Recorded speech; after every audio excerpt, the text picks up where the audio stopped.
하겠습니다. 일단 오늘 이제 19장부터 22장 굉장히 큰 규모, 큰 내용이 굉장히 많이 들어있는 장인데 4개의 장이니까 일단 지난주까지 봤던 18장까지 보았죠. 특별히 지난주 18장은 교회론장이라는 별명이 붙어있는 장이었습니다. 이제 거기 천국은이지만은 교회는 하도 되는 거예요. 천국이란, 교회란 예수님처럼 겸손한 자, 작은 자를 영접하는 자, 회개한 자를 끝없이 용서하는 자가 칭찬받는 곳입니다. 그것이 그런 분들이 큰 곳이 바로 교회며 천국인 거죠. 그래서 교회에 이렇게 진심 어린 사과가 죄송합니다, 잘못했습니다가 좀 자주 들리고, 무엇보다 자주 들려야 되는 소리가 있다면 괜찮아 라는 소리가 좀 자주 들리는 곳, 그 어느 곳보다 자주 들리는 곳, 그것이 천국이고 교회론장이니까 교회여야 하겠죠. 이제 18장의 내용입니다. 이렇게 예수께서 이렇게 천국을 계속 가르치는데 뭐 지금도 이제 마찬가지겠지만 1세기 사람들은 이게 그렇게 불편한가 봐요. 천국은 그들이 생각했던 천국하고 좀 다르니까. 한마디로 그들의 1세기에 생각했던 천국, 하나님 나라는 뭐냐면 우리 유대인들은 선민이니까 완전 그 모든 나라들을 다스리는 통치자가 되고, 하나님을 거역했던 이들은 완전히 벌을 받고 뭐 이가 뽑혀 나가고, 그다음에 저주를 받고, 그러면서 그들의 온 세상을 온 유대인들이 각자 한 자리를 맡아서 다스리는 것, 이게 이제 오는 세대의 나라의 모습인데, 그러다 보니까 뭐 맨날 겸손, 작은 자, 용서, 안 맞는 거, 죄인과의 식사, 이게 그들의 생각하고는 전혀 거리가 먼 겁니다. 또 그런데다가 왕이라고 하는 메시아는 자꾸 죽는다고 하죠. 좀 이따 또 다시 한번 언급하겠지만 3번이나 나 죽었다가 깨어난다고, 살아난다고, 순환 죽음 부활 예고를 3번째 합니다. 이게 제자들이 바보가 아니고 도무지 받아들일 수가 없는 내용이다 보니까 여기로 들어와서 이쪽으로 나가는 거예요. 그 말이 안 되니까. 그렇게 이 천국이라는 것이 예수께서 가져와가지고 본인이 스스로 하나님이신데 속력신에서 선포하시지만, 그게 그렇게 그 선입교라는 것이 그렇게 무서운지 못 받아들여요. 그게 이제 19장부터 22장에 크게 불거지는 겁니다. 예수님의 천국 복음에 대한 거부와 저항이 더 커져요. 갈등이 불거집니다. 왜요? 그 이유를 19장부터 22장에서 이야기 형식으로 다루고 있다. 이게 이제 제가 보는 19장부터 22장의 전체 줄거리입니다. 이야기식으로 왜 사람들이 이렇게 천국을 거부하는가를 이제 보는데, 제가 크게 5가지로 이렇게 이유를 이렇게 나눠놨습니다. 뭐 더 다르게 나눌 수도 있지만 제가 보는 19장부터 22장의 내용은 이렇게 볼 수 있다는 거예요. 왜 거부하는가? 구체적인 이유를 쭉 보는데, 첫 번째, 작은 자를 영접하라고 우리 지난주에 봤던 18장에서 이야기하지만, 작은 자를 영접하는 것, 존중하고 환대하고 선대하기가 여전히 어려움을 제자들의 모습을 통해서 잘 보여줍니다. 근데 19장 13절부터 15절을 보면 어린아이 영접하라고 그렇게 18장에서 얘기하는데 또 저리 가래요. 어린아이는 여기 가라고 합니다. 19장 13절부터 15절이고, 20장으로 가면 맹인 조용하래요. 입 닫으래요. 이런 모습이 여전히 바뀌지 않는 것, 작은 자를 이렇게 영접하는 것이 그렇게 어려웠기 때문에 천국에서는 작은 자를 강조하니까 천국이 안 받아들여지는 거예요. 이 사람들은 그럼 도대체 어떤 사람들 그렇게 영접하고 존중하고 환대했을까요? 2가지라고 제가 한 3주 전에 말씀드렸는데 정확하게 2가지입니다. 내게 힘이 되어주는 사람, 즉 은인, 아니면 내게 충성을 다할 사람, 수혜자. 은인과 수혜자 구도로 사회는 결정되어 있어요. 이거는 뭐 충분한 고대 어떤 발굴을 통해서, 연구를 통해서 확정된 사실입니다. 사람들은 늘 2가지를 찾아요. 내게 힘이 되어줄 은인, 또는 아니면 내가 은혜를 베풀었을 때 내게 충성을 다할 사람. 근데 이게 뭐 고대만은 아닌 것 같은데, 지금도 마찬가지인 것 같은데, 그 당시에 사람들은 그게 이렇게 힘들었던 거예요. 내게 은인이 되어줄 사람도 아니고, 그러니까 내가 뭐 힘이 되어줄 사람도 아니고, 내가 뭔가를 베풀었을 때 충성을 다할 사람도 아닌 어린아이들, 맹인, 안 받아들여지는 거죠. 영접하기 싫습니다. 뭐 좋은 거 주기도 싫은 거예요. 이게 이제 그러니까 천국이 어려운 겁니다.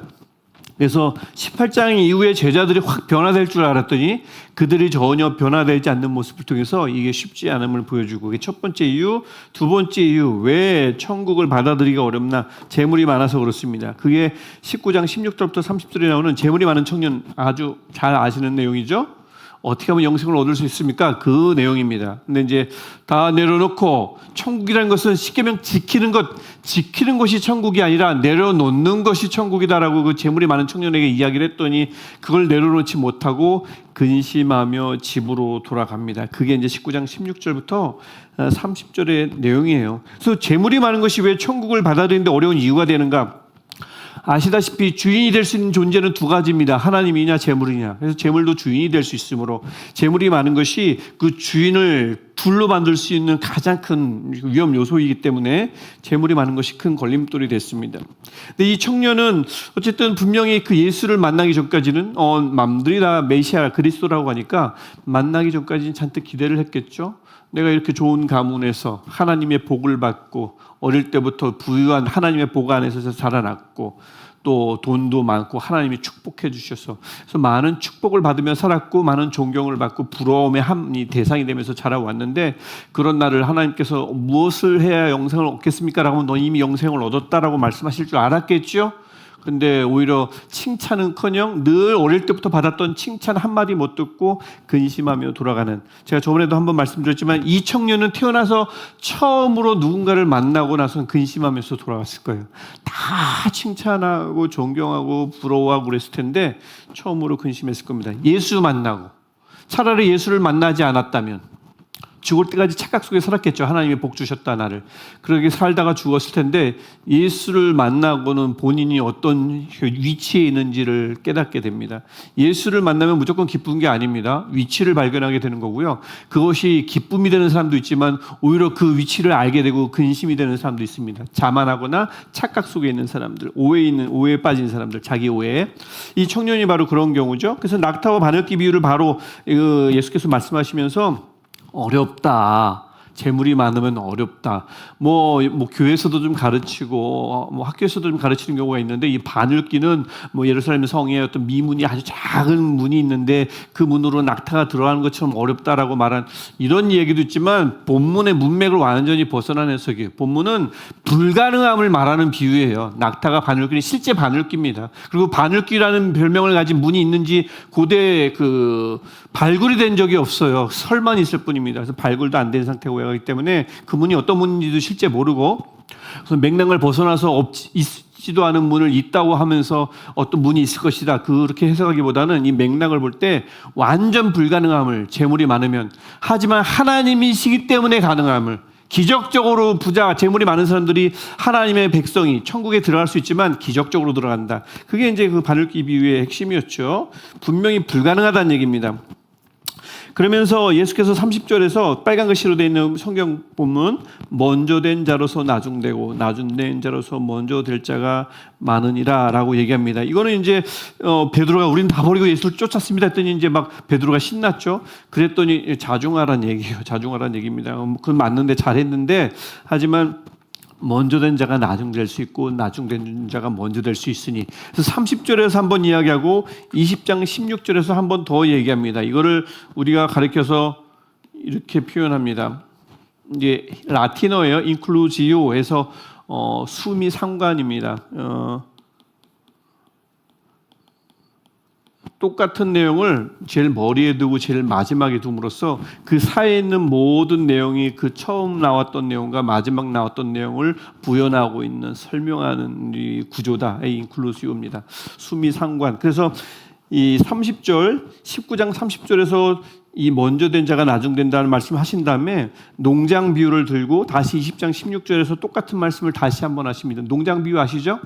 아침에 고용된 사람이나 나중에 고용된 사람, 1시간만 일했어도 품삯이 같았더니 아침부터 뼈 빠지게 이런 사람이 불공평하다고 대들잖아요. 그랬을 때 하시는 그 비유가 농장 비유입니다. 주인이 마음대로 주는 건데요. 어차피 그렇게 계약을 했고, 그러면서 먼저 일했든 먼저 부르심을 받았던, 나중에 부르심을 받고 잠깐 일했든, 뭐 사역자들 향해서도 굉장히 좋은 말씀이기도 하지만 뭐 느지막하게 부르심 받고 잠깐 하나님을 위해서 썼던, 아니면 그리스도인들도 마찬가지예요.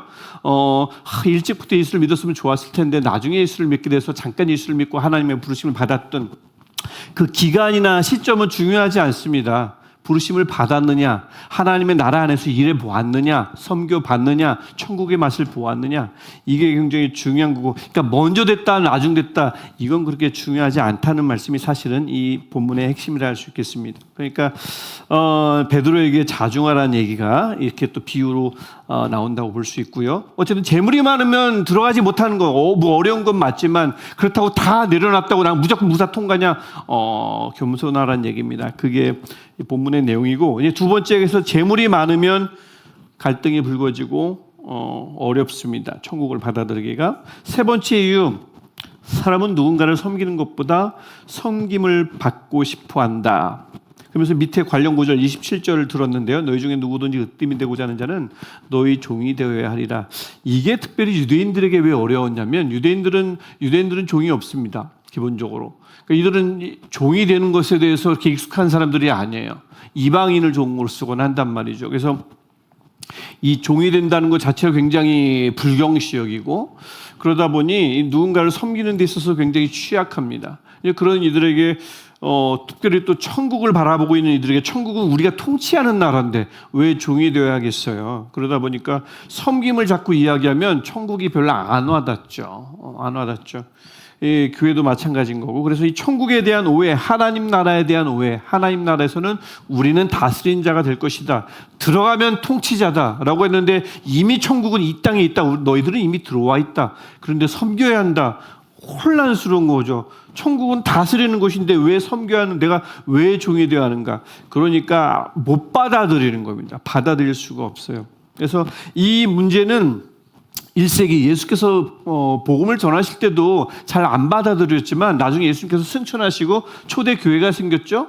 교회가 계속해서 진행되어 가면서도 교회 안에서 아주 재미있는 현상이 일어나는데, 종의 모습을 갖추고 뭔가 해야 되는 것들은 자꾸 누구에게만 돌아가냐면 노예에게, 노예 출신 그리스도인들에게만 돌아갑니다. 그래서 1세기 초대교회도 밥을 먹었잖아요. 그렇죠? 예배 드리고 식사 교제했잖아요. 그거 누가 다 차렸을까요? 우리 다 같은 교인이니까 이제 우리가 같이 차려야지 그랬을까요? 절대 그렇지 않습니다. 노예 출신 그리스도인들이 다 예배 끝나면 그들이 하던 대로 한 거예요. 왜냐하면 이 일반 유대인들은 밥을 차려본 적이 없어요. 웬만하면 종 하나씩은 다 두고 있었거든요. 집은 무조건 1가구 1주택은 필수고. 이제 그런 사회에서 살다 보니까 노예 출신 그리스도인들이 물론 형제 자매라고 부를 수 있겠으나 그들이 온갖 굳은 일을 다 한단 말이죠. 교회는 그런 모습으로 갔고요. 그리고 이후에 이 요한복음 우리가 보시면 알겠지만 13장에서 예수께서 발 씻어주잖아요. 선생이 제자들을 발 씻은 것처럼 너희도 이렇게 하라고 본을 보였다라고 하면서 그들에게 너희도 씻으라고 했지만 언제 사라졌을까요? 교회에서는 사라졌습니다. 그렇죠. 초대교회 이후에 하나의 예식처럼, 마치 성찬식처럼 발 씻는 예식이 있다는 기록이 없어요. 그러니까 예수께서 마지막 만찬 때 만찬도 하셨지만 요한복음에 따르면 발도 씻어주셨는데 만찬은 살아남고, 또 예수께서 제자들에게 그 안수하는 장면이, 뭐 안수가 아니라 그 축복하는 장면이 있죠. 뭐 축복하거나 안수해서 기도하는 장면, 이것만 희한하게 교회에 남았다는 거예요. 머리를 짓누르는, 머리를 이렇게 누르는 예식은 남았는데 내가 엎드려서 종의 모습이 돼서 발을 닦는 이 예식은 희한하게 아주 그냥 감쪽같이 사라졌습니다. 왜 사라졌을까요?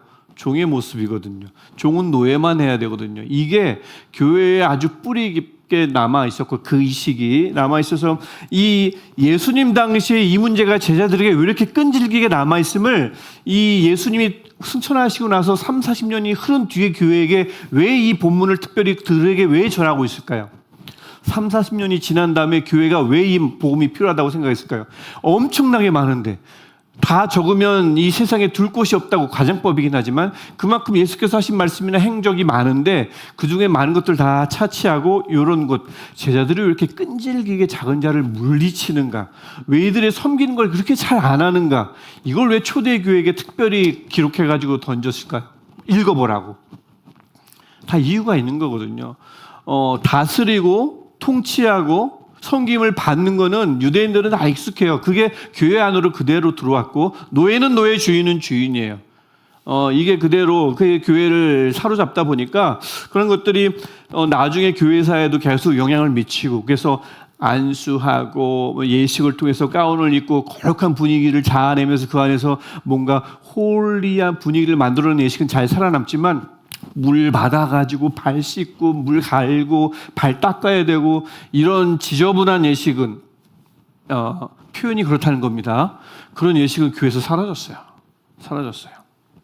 자, 그런 거죠. 그래서 사람은 누군가를 섬기는 것보다 그 섬김을 받고 싶어 하기 때문에, 하지만 분명히 말씀하셨다고 27절에 말하는 거죠. 종이 되어야 한다. 안타깝게도 교회사에서는 충분히 수용되지 않았다. 이게 이제 그런 거고요. 네 번째, 그리스도에 대한 기대와 지식. 이거는 잘못된 기대나 지식을 말하는 게 아닙니다. 당연히 잘못된 기대나 지식은 아예 여기서 배제돼야 되죠. 그게 아니라 그리스도에 대해서 올바른 기대와 올바른 지식이에요. 하지만 100%가 아니라는 얘기죠. 기대와 지식이 오히려 걸림돌 방해가 됨을 20장 17절부터 19절, 아까 말씀드렸던 세 번째 죽음 부활 예고에 대한 제자들의 무관심, 그들이 갖고 있는 하나님 나라의 의식, 틀린 게 아니에요. 하나님 나라는 분명히 통치하는 건 맞습니다. 근데 무엇으로 통치하느냐? 섬김으로 통치할 거라고는 생각을 못했어요. 그냥 다스리는 것으로만 생각했죠. 그러니까 세 번, 복음서에 따라 4번 예고도 되는데 3번이나 이렇게 예고가 됐지만 제자들은 전혀 기억하지 않았습니다. 그리고 21장에 나오는 예루살렘 입성, 이것은 제자들이 가지고 있는 기대와 지식, 제자들뿐만 아니라 유대인들, 당시 유대인들이 갖고 있었던 그 지식과 기대가 가장 예수님과 얼마나 어긋날 수 있는가를 보여주었던 오해의 클라이막스, 가장 큰 간격이 일어난 클라이막스가 21장 예루살렘 입성이죠. 승리자 메시아가 들어오는 줄 알고 막 종려나무 가지를 흔들면서 막 환영했습니다. 이 사건은 적어도 150년 전에 한 번 또 일어났었어요. 마카비 그 형제에 의해서 그 성전을 깨끗하게 청소하고 그 다음에 나라가 독립을 하면서 예루살렘 입성할 때 똑같은 일을 했습니다. 막 종려나무를 흔들고 드디어 메시아가 왔다고 했지만 그들은 알고 보니 몇십 년이 지나고 나서 그 마카비 그쪽은 하수무니한 왕조로 변하는데, 그 왕조는 알고 봤더니 그 어느 왕조보다, 그 외국 왕조보다 가장 악독한 같은 민족의 왕조가 돼버렸어요. 외국에서 그러니까 이집트 왕도 그렇게 그들을 괴롭히지 않았는데 유대인이 왕이 된 다음에 얼마나 많이 죽였는지 몰라요. 자기 백성을. 그러니까 그건 이제 메시아가 아니라는 걸 알고 150여 년 동안 종려나무 가지를 흔든 적이 없다가 예수께서 오실 때 다시 한번 흔들죠. 드디어 다시 오셨구나 했지만 완전 다른 메시아인 거죠. 승리자 메시아로 올 줄 알았는데 돌아가시잖아요. 그래서 그는 오해. 그들이 가지고 있던 기대와 지식, 이게 틀린 게 아니에요. 메시아가 오고 그렇게 다시 흔들 수 있는데 그들이 잘못 생각하고 있었던 거죠. 메시아상이 잘못됐던 겁니다. 그러니까 완전 잘못된 건 아닌데 무조건 승리할 것만 생각했지 그 승리를 무엇으로 이룰 것인지는 몰랐던 거예요. 거기까지 몰랐던 겁니다. 죽음으로 승리를 이룰 것이라는 건 생각을 안 했어요. 전쟁에서 승리를 해서 이룰 거라고 생각했지 죽음으로 승리를 이루는 메시아는 생각을 못했던 겁니다. 승리까지는 알았는데 완전한 지식은 아니었던 거죠.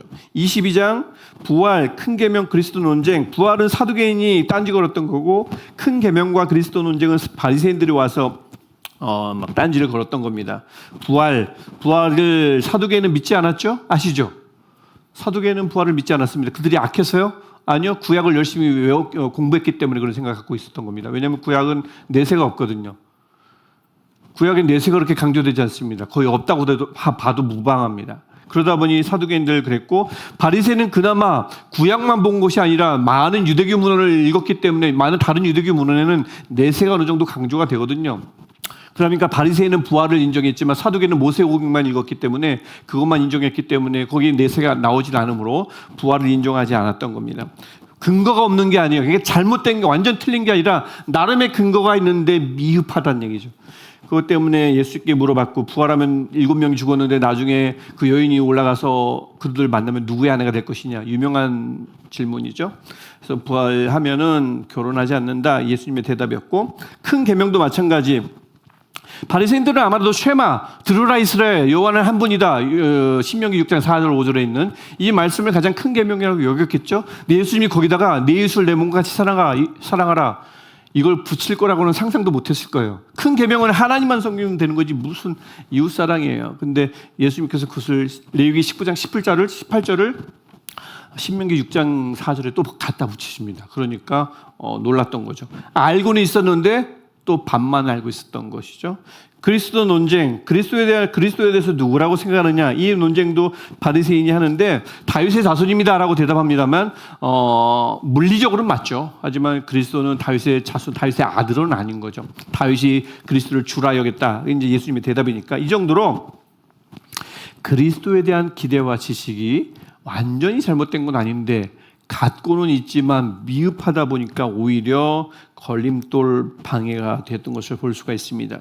그래서 이 가장 많은 본문이 연결되어 있어요. 이 기대와 지식이. 그래서 천국 복음 수용을 방해하는 데 있어서 뿌리 깊은 문제 중 하나임을 알 수가 있습니다. 마지막 5번째 이유요. 먹고 사느라 바빠가지고 천국에 대해서 무관심하거나 제대로 준비하지 않았습니다. 아니란 거죠. 왜냐하면 어떤 아니라임이냐면 14절에 나오는 청함을 받은 자는 많되 택함을 입은 자는 적으니라. 청함 받았으니 됐지 뭐. 여기서 멈춘 거예요. 택함까지 받아야 되는데 잔치에 청함 받았으니 됐다고 생각했지만 무엇이 없었어요? 예복이 없었어요. 그래서 그 부분이 이제 그 혼인잔치 비유인 22장 1절부터 14절에 나오는 겁니다. 먹고 사느라 바빠서 초청을 아예 거부하거나 오케이 하고 수용했는데 아무 준비가 되어 있지 않거나, 그래서 예수께서 말씀하시기를 청함은 받은 자는 많되 택함을 입은 자는 적으니라. 즉 좁은 문을 이야기하고 있는 겁니다. 많이 들어가지 못할 것이다. 뭐 학자마다 두 가지 해석을 해요. 이거는 경고다. 그러니까 정신 차리고 예수 믿어라 라는 말씀일 수도 있고, 또 다른 하나는 실제다. 진짜 천국은 적을 것이다. 노아의 방주의 8명은 우연이 아니다. 뭐 이렇게 해석하는 경우도 있습니다. 두 가지 해석이 있고요. 근데 이게 두 가지 해석이 왜 이렇게 병행되냐면 성경에는 이게 정말 경고인지 실제인지 불분명한 경우가 많아서 그렇습니다. 뭐 예가 굉장히 많은데 한 가지 예만 들면 도대체 그 에덴 동산에서 선악을 아는 나무를 따먹으면 정령 죽으리라라고 했는데 이거는 경고였느냐 실제였느냐? 아담과 하와가 결국 그걸 먹었지만 그것을 그들이 정령 죽진 않았죠. 나중에 이제 뭐 수명이 다해서 죽었지만 하나님께서 말씀하신 경고는 너 이제 수명을 정해주고 널 죽게 하리라. 그 말씀은 아니었던 것 같아서, 그래서 이 정령 죽으리라는 실제 정말 정령 죽으리라는 말씀이 아니라 경고가 아니었겠느냐. 이런 데서 이제 근거를 해서 아주 무서운 말씀들은 정말 실제인지 경고인지 잘 모르겠다. 이제 이런 보통 해석을 하는데 중요한 건 뭐냐면 경고든 실제든 그것을 무섭게 여기고 두렵게 여기고 지키면 돼요. 그거는 분명한 겁니다. 그래서 분명한 것은 택함을 입은 자는 분명히 적은 거는 맞습니다.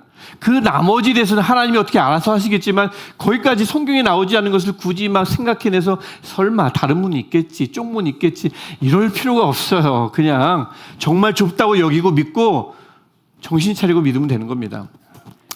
이게 경고다, 실제다, 그 학자들이나 좀 하라고 하고요. 심심한데 뭐 하겠어요? 그런 거나 해야죠. 그래서 위와 같은 이유로 천국을 외면하거나 간과하는 이들을 향한 예수님의 분노가 나요. 그게 23장, 25장, 26장에 있는 말씀인 겁니다. 여기서 이제 예수님의 분노가 서기관과 바리새인에게 쏟아지고 그 다음에 종말론장인 24장, 25장이 나오는 겁니다. 이렇게 되면 19장부터 22장의 내용이 끝나고 곰곰이 생각해보기 1번 문제요. 예수님의 사역이 깊이를 더해갈수록 사람들의 반대와 저항도 깊어만 갔습니다. 제가 여러 번 강조했던 내용이죠. 온 힘을 다해 공생의 사역을 이어가지만 결실은 점차 줄어드는 상황 속에서 반비례하잖아요. 비례해야 되는데 정비례가 아니라 반비례입니다. 예수님의 심정은 어땠을까요? 여러분이 각각의 섬김, 사역의 현장에서 동일한 상황에 놓인다면 난 열심히 하는데 결실은 별로 없어요. 열심히 하면 할수록 결실은 점점 더 줄어들어요. 그럴 때 어떤 마음이 들까요? 실망이요? 분노요? 나의 모자람을 인정하며 안 되겠다, 포기요. 뭐 여러 가지 대답이 있을 수 있겠습니다. 방금 제가 예로 들었던 것은 제 안에서 다 일어났던 겁니다. 사실은 실망도 하고 포기할까도 하고 분노도 되고 인정도 되고. 자, 일어났었던 겁니다. 좀 전에 일어났던 거 아니고요. 이렇게 참고해 주시길 바라고. 2번 문제. 여러분이 지니고 있는 예수님, 하나님에 대한 지식이나 기대가 순기능 대신, 그러니까 신앙에 도움이 되는 순기능 대신 오히려 엮이는 방해나 걸림돌을 보이는 경우는 없었나요? 또한 위의 이유 중에, 이 5가지 이유 중에 전도 대상과 자신이나 전도 대상과 상관이 있는 것이 있다면 한번 나누어 보십시오. 입니다. 그래서 혹시 저도 지금 늘 가르칠 때마다 이제 시간이 조금 있으니까 가르칠 때마다 생각나는 게 뭐냐면 1세기의 서기관과 바리새인들은 진짜 구약을 달달달 외웠던 사람들이에요. 히브리어 그대로 외웠던 사람들입니다. 특별히 바리새인은 성경만 본 사람들이 아니고 그 어마어마한 그 랍비 문학을, 물론 이제 AD 70년 이후에 랍비 문학은 더 융성하게 발달하지만 그 전에도 벌써 BC 200년부터 벌써 랍비 문학은 꾸준히 쓰였거든요. 그 많은 것들을 섭렵했던 사람들이, 메시아 사상을 누구보다 잘 알고 있던 사람들이 바리새인인데 왜 메시아가 왔는데 못 알아봤을까요? 이거는 우리가 늘 머릿속에, 마음속에 담고 있어야 돼요. 예수님은 꼭 내가 생각한, 내가 배운 성경이 말하는 그대로 오실 것이다라고 하면 어쩌면 큰 착각일 수도 있습니다. 늘 겸허하게 엎드리고 겸손하게 받아들일 준비도 되어 있어야 되고 깨어 있어야 합니다. 그 많은 메시아 사상을 가르쳤던 사람들이 기다렸을 거잖아요. 어디서 나올 것이다. 나 보니까 다 알았어요. 다 알았지만 설마 예수님이 말 구유에서 날 거라는 상상은 아무도 못했던 겁니다. 성경 어디에서도 그렇게 예언은 안 됐거든요. 지금 우리가 알고 있는 예언은 예수께서 오신 대로 다시 올라가신 대로 다시 내려오시는 거죠. 근데 이거는 문학이거든요. 하나님이 어디 성층권에서 이렇게 쭉 타고 쭉 내려오시나요? 그 올라가신 대로 내려온다는 것은 그 당시 사람들이 표현해낼 수 있는 그 모든 문학 기술을 동원해서 그렇게 적은 거예요. 그들이 그렇게 알아듣게끔 그렇게 말씀해 주셨고, 하나님은 사람들에게 말씀하실 때 저도 그런 부분에 대해서는 1세기 사람들이 이해할 수 있는 범위 내에서 말씀하십니다. 1세기 사람들에게 얘들아 지구는 둥글다 한마디만 말해줬어도 얼마나 많은 사람들이 화형을 당하지 않고 행복하게 살았을까요? 그 둥글다고 말 안 해줘가지고 지구는 평평하다고 하는 그 교황에게 맞서다가 많이 죽었잖아요. 아닌데 지구는 둥근데 성경은 평평하다고 얘기해요. 땅끝이라고 얘기하니까 평평한 줄 알았던 거죠. 하나님이 딱 한마디만 아닌데 둥글다라고만 얘기했으면 안 얘기해 주시거든요. 왜냐면 그걸 얘기했는들 모르니까. 그러니까 그들이 갖고 있는 과학적 지식, 문학적 지식을 하나님은 다 적극 활용해서 말씀하시고, 저자가 가지고 있는 모든 이 지식을 동원해서 하나님의 계시를 여기다 담아내도록 성령이 영감을 주셔서 역사하시잖아요.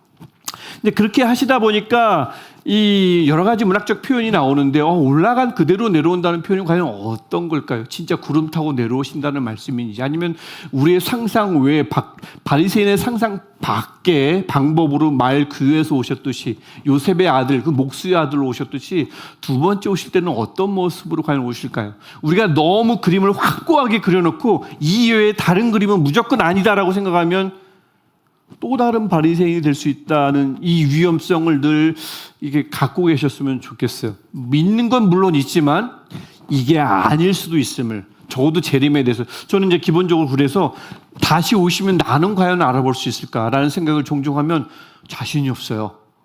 이렇게 와야 되는데 오시면 시차는 어떻게 될까? 저쪽은 자고 우리는 깨어있는, 미국은 지금 자는 시간이고 일어나는 시간인데 이런 공상이고요. 어쨌든 굉장히 우리가 알고 있는 것에 대해서 너무 100% 무조건 이것뿐이다라고 생각할 필요는 없다라는 얘기입니다. 저도 재림에 대해서는 우리가 좀 열려 있어야 되는 게 1세기 이 바리새인의 모습 나중에 23장, 24장, 25장 다음 주에 보겠지만 꼭 쥐고 있는 게 얼마나 위험스러운지를 볼 수가 있습니다. 자, 그래서 오늘 우리 1번 문제와 2번 문제 조별로 나누셔가지고 잘 나누시고, 너무 늦게까지 나누지 마시고, 특히 저 유리방에 계신 분들은 꼭 시간 잘 지켜주셔서 얼른 집으로 안전하게 잘 나누시고 돌아가시기 바랍니다. 수고하셨습니다.